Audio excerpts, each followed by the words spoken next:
શૈદાએ આમ તો લખ્યું હતું ઈશ્વર માટે કે મને એ જોઈ હસવું 1000 વાર આવે પ્રભુ કે તારા બનાવેલા તને બનાવી જાય છે। પ્રધાનમંત્રી મોદીના સ્ટેજ પરથી બચુ ખાબડને જ્યારે દૂર રખાયા ત્યારે પ્રધાનમંત્રી અને એ સહિતનું મંત્રીમંડળ બચુ ખાબડ કે એ સહિતના નેતાઓને કે દાહોદની પરિસ્થિતિને જોઈને કે 24,000 કરોડના આંકડાને જોઈને શું વિચારતું હશે। શરૂઆતમાં કરીશું આના વિશે વાત। નમસ્કાર, આપની સાથે હું દેવાંશી।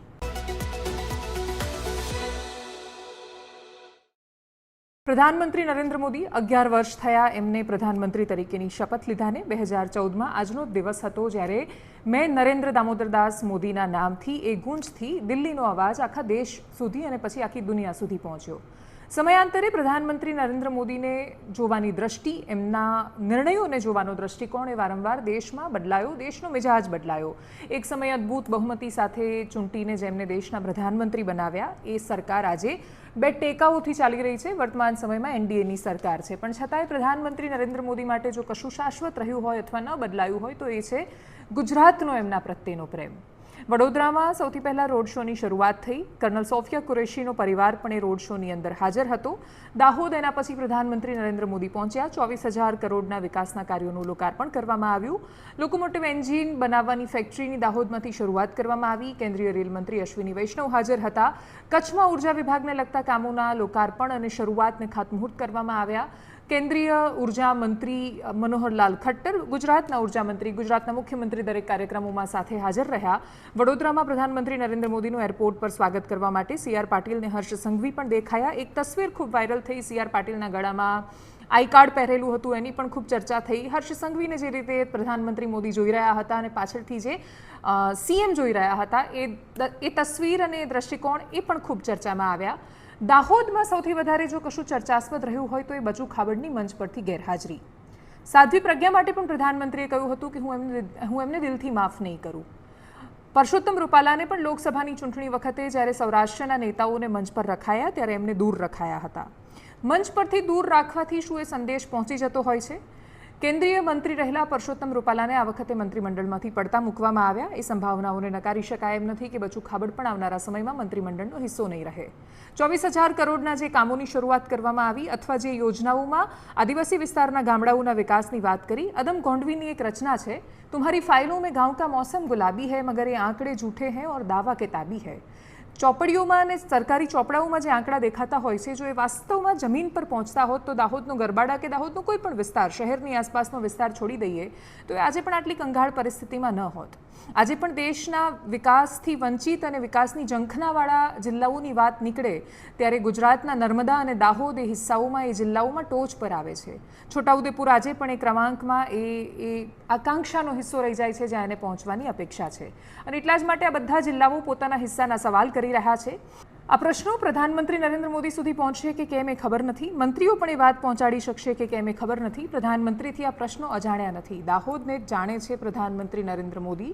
વર્ષો સુધી એ ગુજરાતના મુખ્યમંત્રી રહ્યા છે। દાહોદની સ્થિતિ, મનરેગાના ખવાઈ જતા પૈસા, નલ સે જલના ખવાઈ જતા પૈસા, રાશનના ખવાઈ જતા પૈસા, શૌચાલયના ખવાઈ જતા પૈસા, પ્રધાનમંત્રી આવાસ યોજનાના ખવાઈ જતા પૈસા, શિષ્યવૃત્તિના ખવાઈ જતા પૈસા।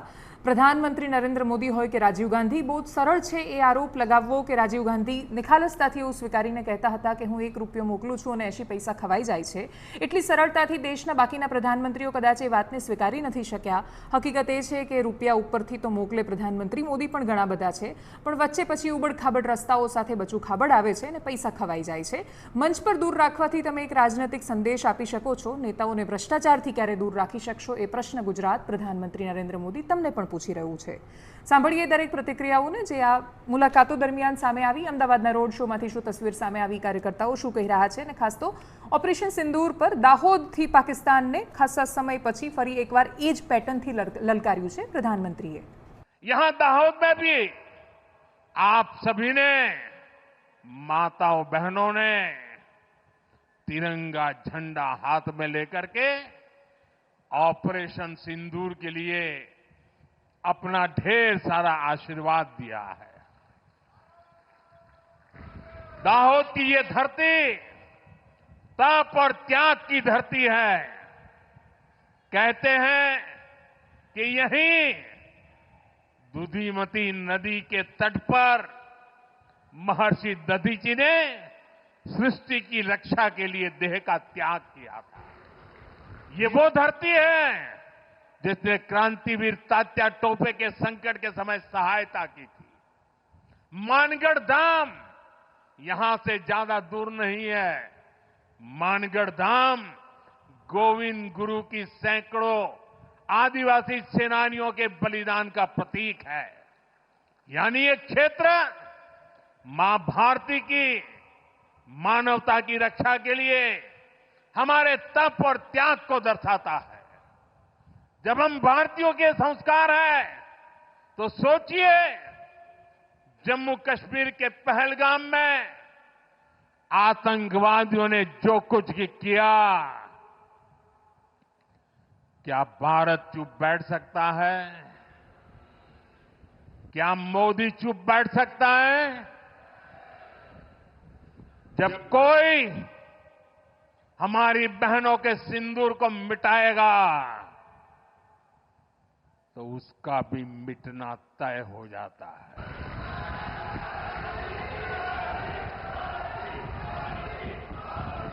और इसलिए ऑपरेशन सिंदूर सिर्फ एक सैन्य कार्रवाई नहीं है, ये हम भारतीयों के संस्कारों, हमारी भावनाओं की अभिव्यक्ति है। आतंक फैलाने वालों को सपने में भी सोचा नहीं होगा मोदी से मुकाबला करना कितना मुश्किल होता है।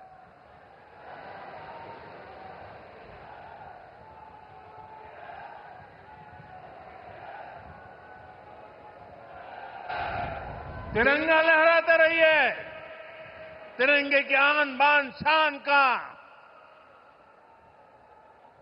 जरा सोचिए,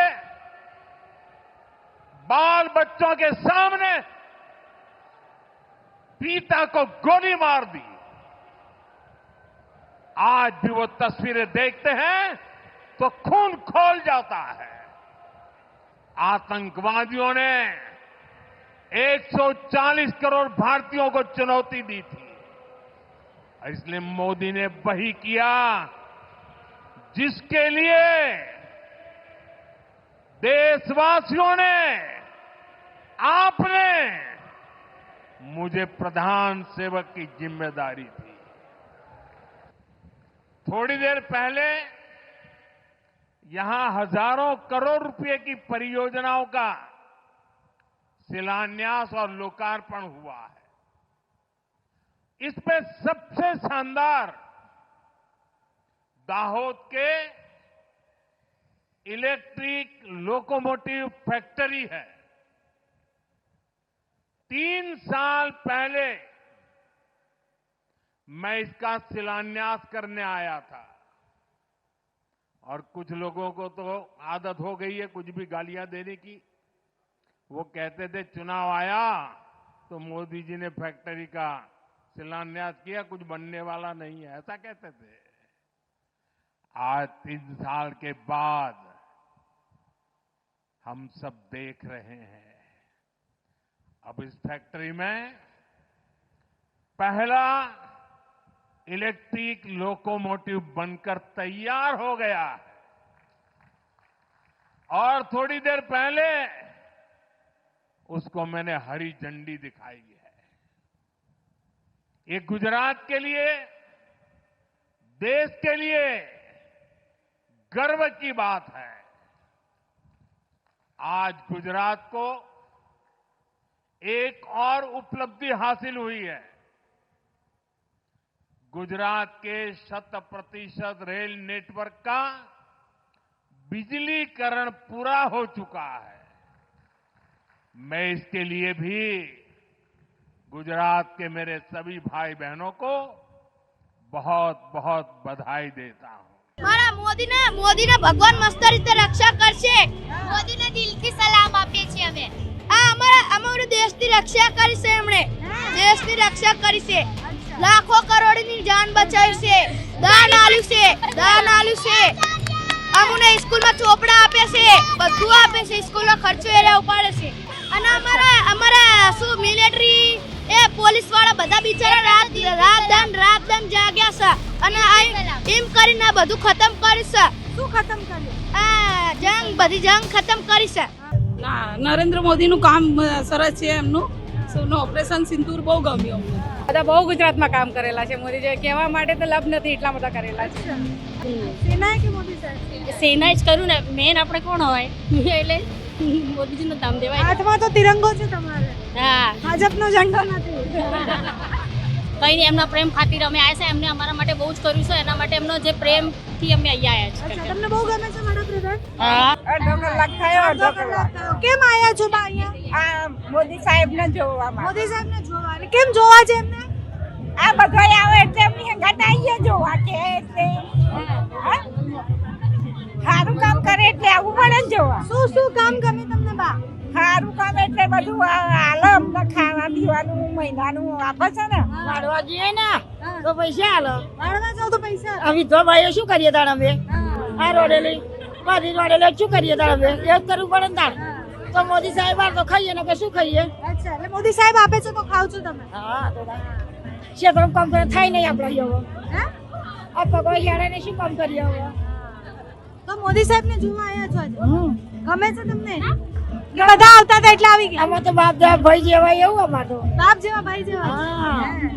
વિસાવદર અને કડીની પેટા ચૂંટણી જાહેર થઈ ગઈ છે. ગોપાલ ઇટાલિયા આમ આદમી પાર્ટીના ઉમેદવાર છે. યજ્ઞેશ દવે ભારતીય જનતા પાર્ટીના પ્રવક્તા એવો આરોપ એમના પર લગાવી ચૂક્યા છે કે એમણે જાતે પોતાની ઉમેદવારીની ઘોષણા કરી દીધી હતી. જો કે આમ આદમી પાર્ટી માટે પોતાના ઉમેદવારો નિશ્ચિત હતા. શક્તિસિંહ ગોહિલ સામે આવ્યા. એમણે પણ પત્રકાર પરિષદ કરીને વાતનો જવાબ આપ્યો. કડીમાં ભારતીય જનતા પાર્ટી કોને ઉમેદવાર બનાવશે? વિસાવદરમાં ભૂપત ભાયાણી કે પછી હર્ષદ રીબડિયા વચ્ચેનો સંઘર્ષ છે. જયેશ રાદડિયાને નિરીક્ષક બનાવવામાં આવ્યા છે. વિસાવદરની જંગ ભારતીય જનતા પાર્ટી માટે સરળ કે આસાન નથી રહ્યા. વિસાવદરમાં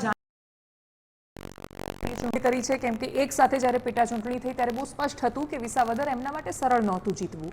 વિસાવદરમાં જે નેતાઓ વચ્ચેનો સંઘર્ષ હતો એ પણ હર્ષદ રીબડિયાની જાતે કરેલી પિટિશન હતી. એટલે જો વિસાવદર ન ધણિયાત છે અથવા વિસાવદર પાસે જનતાનો પોતાનો નેતા નથી તો એના માટે માત્ર ને માત્ર ભારતીય જનતા પાર્ટી જવાબદાર છે. ગોપાલ ઇટાલિયા ખૂબ મજબૂત ઉમેદવાર તરીકે સામે આવતા હોવા છતાં પણ મજબૂતાઈથી પોતાની વાત રાખવી કે મુદ્દા મૂકવા અને મજબૂતાઈથી લોકોની વચ્ચેનો સ્વીકાર ભાવ આવવો એ બંનેમાં આસમાન જમીનનો ફરક છે. અને એટલે જ વિસાવદરમાં ભારતીય જનતા પાર્ટી શું કરી શકે છે? મુખ્યમંત્રી ગયા હતા અને પછી છૂટા હાથે જૂનાગઢ માટે બહુ જ બધું વહેંચીને આવ્યા છે. જૂનાગઢ વાસીઓ એને ઝીલ્યું કેટલું છે એના પર પણ બહુ જ બધો આધાર છે.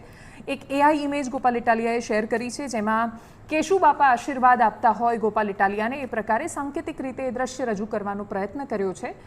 દિલ્હી વિધાનસભાની ચૂંટણીમાં પણ એઆઈનો ઉપયોગ કરવામાં આવ્યો હતો અને અરવિંદ કેજરીવાલને બાબા સાહેબ આંબેડકર આશીર્વાદ આપતા હોય એ પ્રકારનું એક મીમ મૂકવામાં આવ્યું. જો કે ભારતીય જનતા પાર્ટી એડિટ કર્યું અને પછી બાબા સાહેબ લાફો મારતા હોય કેજરીવાલને એ પ્રકારનો પણ વિડીયો વાયરલ થયો. એઆઈની ઇમેજથી તમે માહોલ ઊભો કરી શકો છો. આમ આદમી પાર્ટી માહોલ ઊભો કરવામાં ભારતીય જનતા પાર્ટી કરતાં પણ એક્સપર્ટ છે. વોટ લેવામાં ભારતીય જનતા પાર્ટી જેટલી એક્સપર્ટ નથી અને એટલે જ વિસાવદરમાં શું દ્રશ્યો ઊભા થાય છે સમય જતાં આપણને બધી તસવીરો સ્પષ્ટ થતી દેખાશે. શક્તિસિંહ ગોહિલે આ વિષય પર શું કહ્યું? આમ આદમી પાર્ટીમાંથી શું પ્રતિક્રિયાઓ આવી? કરીએ એના પર નજર. જ્યાં સુધી બંને પેટા ચૂંટણીઓને લાગે વળગે છે ત્યાં સુધી વિસાવદર માટે અમે અનઓફિશિયલી અમારા આગેવાનોને, કડી માટે અનઓફિશિયલી અમારા આગેવાનોને કહ્યું હતું. પણ આજે સત્તાવાર રીતે ચૂંટણીની જાહેરાત થઈ છે ત્યારે બંને વિધાનસભા માટે અમારા 4 પ્રભારીઓની કોંગ્રેસ પક્ષ દ્વારા જાહેરાત કરવામાં આવે છે. વિસાવદરની બેઠક માટે ભાઈ શ્રી પરેશભાઈ ધાનાણી, પુંજાભાઈ વંશ, ઇન્દ્રનીલભાઈ રાજ્યગુરુ અને રાજકોટ મ્યુનિસિપલ કોર્પોરેશનમાં વિરોધ પક્ષના નેતા દલિત આગેવાન વશરામભાઈ સાગઠિયા આ 4 પ્રભારીઓ વિસાવદર માટે રહેશે. કડી માટે લોકસભાના સાંસદ, સિનિયર નેતા ગેનીબેન ઠાકોર, અમારા પ્રદેશ કોંગ્રેસ સમિતિના કાર્યકારી અધ્યક્ષ જિગ્નેશભાઈ મેવાણી, અમારા કડી માટેના 3જા પ્રભારી તરીકે પાટણના ધારાસભ્ય અને દંડક કિરીટભાઈ પટેલ અને 4થા પ્રભારી તરીકે માલધારી નેતા માજી ધારાસભ્ય ભાઈ શ્રી રઘુભાઈ દેસાઈ એ અમારા કડી માટેના પ્રભારીઓ રહેશે. આ 4 પ્રભારીશ્રીઓ 2 દિવસના અંદર જ અગાઉ તો બધા સાથે સંપર્કમાં હતા જ, પણ આ 2 દિવસ દરમિયાન જશે, કાર્યકર્તાઓ અને આગેવાનોને મળશે. રહી વાત કોંગ્રેસની, તો મારે કોંગ્રેસના નેતૃત્વને પણ મારી વિનંતી છે કે તમે 4 પેટા ચૂંટણીમાં આમ આદમી પાર્ટીએ તમને ટેકો આપ્યો, આપણે નક્કી થયેલું હતું, છતાંય તમે ઉમેદવારો ઉભી રાખવાની જે વાત કરી રહ્યા છો, એટલે તમે ગઠબંધન તોડ્યું છે. સાથે સાથે તમે કોના દબાણથી તોડ્યું છે ખબર નથી, રાહુલ ગાંધી કહેતા હતા કે ભાઈ કોંગ્રેસના કેટલાક નેતાઓ ભાજપની બી ટીમની જેમ કામ કરે છે, કદાચ એ લોકોએ ધંધા ના તો બીજા કોઈ દબાણથી ઉમેદવારો નક્કી કરવાનું નક્કી કર્યું હોય, પણ તમારે કોંગ્રેસના વિસાવદરના કાર્યકર્તાઓને વિનંતી કરવી છે હાથ જોડીને કે આ તમારો અવાજ, એમાં એની જીત થવી જોઈએ, ખેડૂતોની જીત થવી જોઈએ, ગોપાલ ઇટાલિયાની જીત થવી જોઈએ. એટલે આ મેસેજ પણ આખો ક્લિયર ત્યાં પહોંચવું જોઈએ. અને કોંગ્રેસવાળા એવું કહે છે કે અમને ઉમેદવારમાં પૂછવા નથી આવ્યું. અરે ભાઈ, તમે પેટા ચૂંટણીમાં અમને નથી પૂછ્યું, કારણ કે જેના ભાગમાં હોય એ ઉમેદવાર નક્કી કરે છે. 24 લોકસભામાં તમે નક્કી કર્યા હતા. રહી વાત, એવું કહેવાય છે કે ભાઈ ભાવનગરની લોકસભા તમે આપી હતી, ભાઈ ભાવનગરની આપી હતી તો જામનગર હું પ્રદેશ અધ્યક્ષ છું, મારી સીટ હતી, તો એ કોંગ્રેસ લડી છે. તો ગઠબંધનમાં કોણ લડે છે, ક્યાંથી લડે છે ઇમ્પોર્ટન્ટ નથી, ગઠબંધનમાં ભાજપને આપણે કેમ હરાવીએ ઇમ્પોર્ટન્ટ છે. અને છેલ્લી વાત મારે એવું કહેવું છે કે આ ભાજપના આ વિસાવદરની ચૂંટણી છે, એ ભાજપ જેવા અજગર જેવો ભરવો લઈ લીધો જનતાને છોડાવવાની ચૂંટણી છે. મારે સૌની વિનંતી કરવી છે કે કોઈની વાતોમાં આવ્યા વગર માત્ર ઝાડુ આમ આદમી પાર્ટી ગોપાલ ઇટાલિયન જીતાડે, એ મારે અપીલ છે. અનુસૂચિત નેતાઓએ બસપાએ એક પ્લેટ વાયરલ કરી છે, એક તસવીર વાયરલ કરી છે. ભારતીય જનતા પાર્ટીના દલિત સમાજમાંથી ચૂંટાઈને આવેલા સાંસદો અને ધારાસભ્યોનું 12મું રાખ્યું છે. એમણે 12મું એટલે રાખ્યું છે કેમ કે એમનો પ્રશ્ન છે કે જ્યારે દલિતોની હત્યા થાય છે, જાતિ વિષયક અપમાન એમનું કરવામાં આવે છે, એ શબ્દોનો ઉપયોગ કરવામાં આવે છે, અને માત્ર બેટા કહેવાના આધાર પર અમરેલીમાં એક 20 વર્ષના છોકરાની હત્યા થઈ જાય ને પછી આજે જ્યારે એનો જન્મદિવસ છે ત્યારે સંયોગ એ થાય કે જન્મદિવસના દિવસે એની અંત્યેષ્ટિની પ્રક્રિયા અને છેલ્લી એક ક્રિયા પૂરી કરવામાં આવે, ત્યારે એ ખૂબ પીડાદાયક તસવીર સામે આવતી હોય છે. જિગ્નેશ મેવાણીએ સ્વમાનને આપેલા ઇન્ટરવ્યૂમાં એમણે પોતાના જ પક્ષ પર ખૂબ બધા પ્રશ્નો ઊભા કર્યા છે. એમણે કહ્યું છે કે ચૂપ તો ભારતીય જનતા પાર્ટી અને સરકાર છે, પણ ચૂપ તો વિપક્ષ પણ છે. એમણે પોતાના પક્ષ પર સવાલ કરતા કહ્યું કે ભાવનગર પ્રદેશ કોંગ્રેસ સમિતિ શું કરી રહી છે. એમણે સવાલ કરતા કહ્યું કે અમરેલીમાં પાયલ ઘોટી માટે મહિનાઓ અને દિવસો સુધી લડાઈ ચલાવવાવાળા નેતાઓ શું કામ દલિતના મુદ્દાઓ પર ગાયબ થઈ જાય છે. આ સવાલ સીધો પરેશ ધાનાણી માટે જાય છે, આ સવાલ સીધો શક્તિસિંહ ગોહિલ માટે પણ જાય છે. શક્તિસિંહ ગોહિલ, ગુજરાત કોંગ્રેસ શું કરી રહી છે, તો આ વિષયનું જેટલું પણ રિપોર્ટિંગ સામે આવ્યું કે ન્યૂઝપેપરમાં જે એની તસવીરો સામે આવી, એનું કટિંગ મૂકીને સોશિયલ મીડિયા પર એવું કહી રહી છે કે દલિતો સાથે ભારતીય જનતા પાર્ટીની સરકાર ખોટું કરી રહી છે. પ્રશ્ન એ છે કે અમરેલી જેવા પ્રદેશમાં તો કોંગ્રેસના પણ ખાસા બધા નેતાઓ વર્ષો સુધી ચૂંટાઈને આવ્યા. જે જમીનો પડાવવામાં આવી રહી છે, તો એ જમીનો પડાવતા તત્વોને સંરક્ષણ આપવાવાળા કે મદદ કરવાવાળા ખાલી ભારતીય જનતા પાર્ટીના નેતાઓ નથી, ગુંડાઓ છે. એમણે કોંગ્રેસનો ખેસ પહેર્યો હોય કે ભારતીય જનતા પાર્ટીનો, એ ગુંડાગીરી તો કરતા હોય છે. ભારતીય જનતા પાર્ટીમાં રહીને ખૂબ બેફામ રીતે ગુંડાગર્દી કરતા નેતાઓના, મોટા ભાગના નેતાઓના મૂળ કુળ તો કોંગ્રેસ સુધી પહોંચે છે. જાતિવાદથી કોંગ્રેસ પોતે પણ દૂર નથી. આ સવાલ એમના ધારાસભ્ય, વડગામના ધારાસભ્ય જિગ્નેશ મેવાણી કરી ચૂક્યા છે. શક્તિસિંહ ગોહિલે જ્યારે પત્રકાર પરિષદ કરી, એમણે સરકાર પર પણ ખૂબ બધા પ્રશ્નો ઉઠાવ્યા. પ્રધાનમંત્રી નરેન્દ્ર મોદી પર ઓપરેશન સિંદૂરનો જે પ્રચાર કરી રહ્યા છે અને પોલિટિકલ એનો દુરુપયોગ કરવાનો પ્રયત્ન કરી રહ્યા છે, એવા આરોપ પણ લગાવ્યા. એમની સાથે તસવીરોમાં જે હતા એ બે નેતા પણ બહુ જ મહત્વના હતા, હિંમતસિંહ પટેલ અને શૈલેષ પરમાર. ભલે તસવીર બહુ જ સાંકેતિક હોય, પરંતુ જિગ્નેશ મેવાણી, લાલજી દેસાઈ કે પાલાંબલિયા જેવા નેતાઓનું એક તરફ પોતાના જ પક્ષની સામે આડકતરી રીતે સવાલો ઉઠાવવું, રાહુલ ગાંધીનું એકદમ લેફ્ટ બાજુનું પોલિટિક્સ કરવું અને પછી એ ડાબેરી ચહેરાઓ ગુજરાતમાં પણ ઉભરીને સામે આવવા, અને બીજી બાજુ મધ્યમ માર્ગીયની જેમ શક્તિસિંહ ગોહિલનું પોતાનું એક અલગ જ પોલિટિક્સ કરવું. ગુજરાત કોંગ્રેસમાં એ વાતની સ્પષ્ટતા નથી કે દલિતોના મુદ્દા પર ગુજરાત કોંગ્રેસ ક્યાં ઊભી છે. સામે આવેલી પ્રતિક્રિયાઓ પર કરીએ નજર. આજે જ એક ભાજપના નેતાએ કહ્યું કે જે કાશ્મીરમાં શહીદ થયા એને શૂરવીરતા બતાવવાની જરૂર હતી. આતંકવાદી હુમલામાં મરતા પહેલા એમણે શૂરવીરતા બતાવવાની. આ એક શહીદોનું અપમાન છે. ભાઈ, એક આતંકવાદી આવે છે હથિયારો સાથે, વ્યક્તિ શહીદ થાય, નિહત ત્યાં યાત્રી છે આપણા દેશનો, એના માટે પણ હવે શહીદ થયા પછી જેનું અવસાન થયું છે, જે શહીદ થયા છે, જેની પત્નીનું સિંદૂર ઉજળી ગયું છે, એ આ રીતની વાત કરવી, હું માનું છું કે સિંદૂર છે એ આપણા શાસ્ત્રોમાં પણ વફાદારી અને સંપૂર્ણ સમર્પણનું પ્રતીક છે. જે સિંદૂરના નામે વફાદારી ન રાખી શકીએ, જ્યાં સમર્પણ ન હોય, ત્યાં સિંદૂરનું પણ અપમાન છે દેશ માટે કે કોઈને પણ સિંદૂરનું જે સિમ્બોલ છે એના માટે સંપૂર્ણ સમર્પણ અને સંપૂર્ણ વફાદારી આ સારો શબ્દ આપણા સૈન્યએ સાબિત કરીને બતાવ્યો. મને દુઃખ એ વાતનું પણ છે કે સુપ્રીમ કોર્ટે ઇન્ટરવ્યુ થવું પડે. જેણે ઓપરેશન સિંદૂરમાં જોખમ લઈને એક પાયલટ તરીકે સેવા બજાવેલી દીકરીને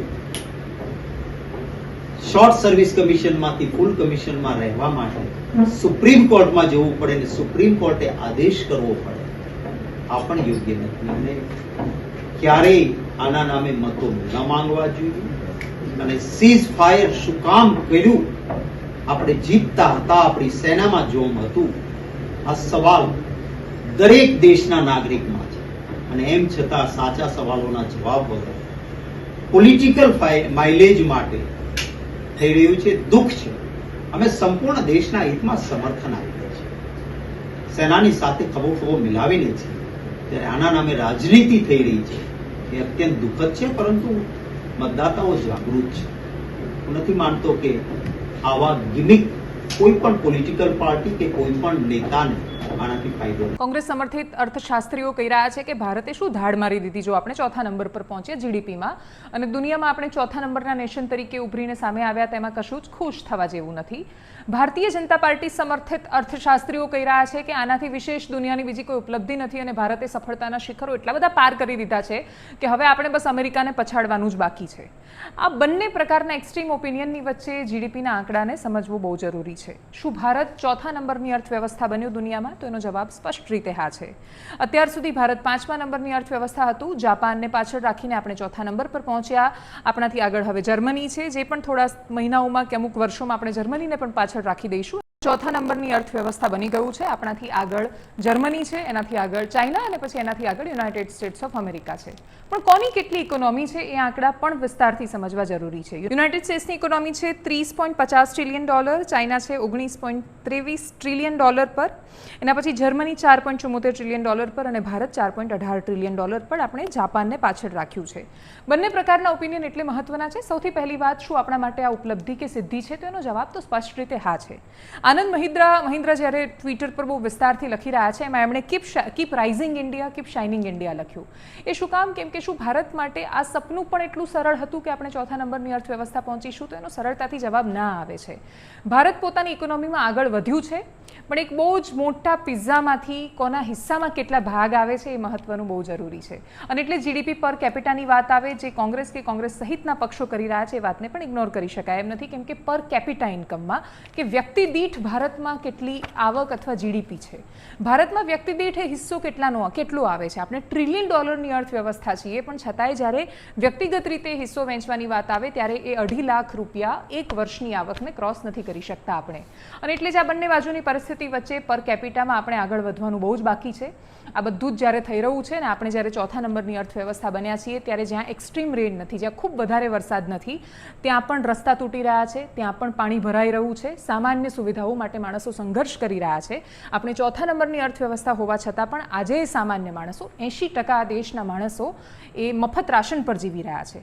કરોડો માણસો જ્યારે મફત રાશન પર જીવતા હોય, મફતની સુવિધાઓ એમના સુધી ન પહોંચતી હોય, અને જે ખરેખર એમના સુધી મફતમાં પહોંચવું જોઈએ એના દૂર દૂર સુધી એંધાણ ન હોય, સરકારી સુવિધાઓ ગરીબો પૂરતી મર્યાદિત રહી ગઈ હોય, મધ્યમ વર્ગ પાસે મધ્યમ વર્ગ અને એના બાળકોમાં અમીરીના સપના આવી ગયા હોય, પણ એના સુધી એનું આકાશ ન પહોંચ્યું હોય, એ અવસ્થાની વચ્ચે ભારતીય અર્થતંત્ર માટે આ ડગર હજી બહુ દૂર છે અને આપણું જે લક્ષ્ય છે એ પણ બહુ દૂર છે. અર્થશાસ્ત્રીઓ શું પ્રતિક્રિયા આપી રહ્યા છે, રાજનેતાઓ શું કહી રહ્યા છે, કરીએ એના પર નજર. I think the country is at a takeoff stage where it can grow very, very rapidly, as has been done by many countries in the past. So this was the context. Given this, as well as the demographic dividend that India is actually blessed with for the next 20-25 years, that we can grow rapidly, the Prime Minister gave a call that all states to prepare a vision document at their level. And this is already visible in the growth of India. We are the 4th largest economy as I speak. We are a $4 trillion economy as I speak. And this is not my data, this is IMF data. India today is larger than Japan. So it's only the United States, China, and Germany which are larger. And if we stick to what is being planned, what is being thought through, it's a matter of another 2.5 to 3 years, we would become the third largest economy. And in this, the reason for the Prime Minister giving this call is this is a long haul, and we have to do it for about 25 years. श्रीमान नरेंद्र मोदी जी के नेतृत्व में विकसित भारत के निर्माण का महायज्ञ निरंतर जारी है और उसी का परिणाम है कि कभी 11वें नंबर पे थे हम, मोदी जी के नेतृत्व में घटते घटते हम 5वें पे आए और अब 4थे पे पहुंच गए, जल्दी 3रे पे होंगे और बाद में होंगे हम नंबर 1, भारत रहेगा नंबर 1। हाँ, बहुत बड़ी उपलब्धि है। देश लगातार मोदी जी के नेतृत्व में आगे बढ़ रहा है। जो हमारी कभी 10 साल पहले पहली और यानी चौथी और 5वीं से भी नहीं बल्कि 8वीं 10वीं अर्थव्यवस्था मानी जाती थी, वो आगे अर्थव्यवस्था ठीक होते होते आज हम दुनिया भर की चौथी अर्थव्यवस्था के ऊपर आ गए हैं। अभी जापान को हमने पछाड़ा है और मैं समझता हूँ 2027 तक हम दुनिया की तीसरी बड़ी अर्थव्यवस्था में पहुंचेंगे। $5 ट्रिलियन तब तक हमारी अर्थव्यवस्था होगी और 2047 तक हम एक और बड़ी छलांग लगा करके हम अपेक्षा तो करते हैं कि कहीं पहले दूसरे स्थान पर भी पहुंच जाए। लेकिन देश की अर्थव्यवस्था को आगे बढ़ाने का जो कार्यक्रम मोदी जी ने दिया है, शायद दुनिया का कोई और नेता इस प्रकार सोचता हो।